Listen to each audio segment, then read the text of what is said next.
Hi everyone, just as a side note, I forgot to add that this book is actually getting released on April 18th, 2023. I was allowed to get access to the audiobook in advance just so I could listen to it and give an honest review.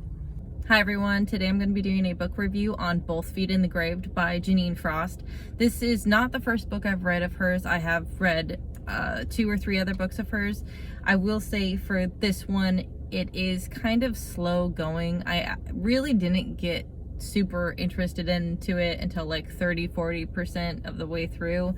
So if you are going to read it, keep that in mind that a lot of action doesn't happen until further on in the story.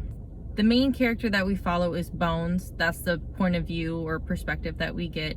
He is a 200-something-year-old vampire, and he's trying to find Kat, which is his girlfriend, or the woman that he loved, that like disappeared from him in the middle of the night. She like wrote him a note saying she loved him, but she like was not gonna see him again and like bounced. Now, she's not a full-fledged vampire. She's actually half vampire, half human. Her dad raped her mother while like right after he turned, so because he was still like not fully transformed into vampire, he was still able to get Kat's mom pregnant. So then Kat was born. Kat, because of what happened to her mom and because of like her dad and the whole situation, has just like a deep hatred for vampires. So that's actually how they met, is Kat was trying to find vampires to kill. Bones is trying to find Kat, and while he's trying to find Kat, he's also stopping people from finding her. So because she goes and hunts vampires, there's a lot of bounties out on her head. So other vampires will try to hire people to go and kill her. So Bones will pretend to be an assassin or a mercenary and go meet up with these people who offer him, you know, like $500,000 to kill this lady, and instead he kills them because they're trying to kill, you know, the woman that he loves. He does eventually find her, not necessarily because he, you know, is doing anything like super savvy. She's actually working for the government, so the government is helping to keep her hidden and just kind of very, very low key.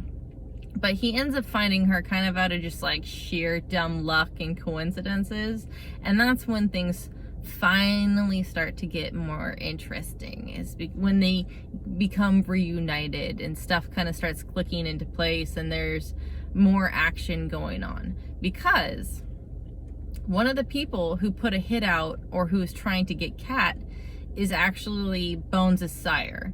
So the one who turned Bones into a vampire is one of the people trying to kidnap or capture Kat. So this kind of causes problems. Like, he doesn't tell his sire what's going on. He just kind of like keeps it under lock and key for the time being, because he needs to come up with a plan and a solution. In general, I thought this was an okay book. It's not my favorite that she's written. Here, up above, I'll put the names of the ones that I've read before and I liked a lot. They're just, to me, I need something that's more fast-paced, upbeat, continuously throughout like the whole book. In her previous ones, they were very just like go, go, go from the beginning, whereas this one, yeah, Bones is killing people and doing things, but I was just, it just didn't really draw me in. And part of it too is probably a big part is that I didn't read any of the previous books in the series, so I'm kind of missing, you know, that connection with the characters that other people probably have more of a connection of. The narrator for the audiobook does a really good job. I really like his accent.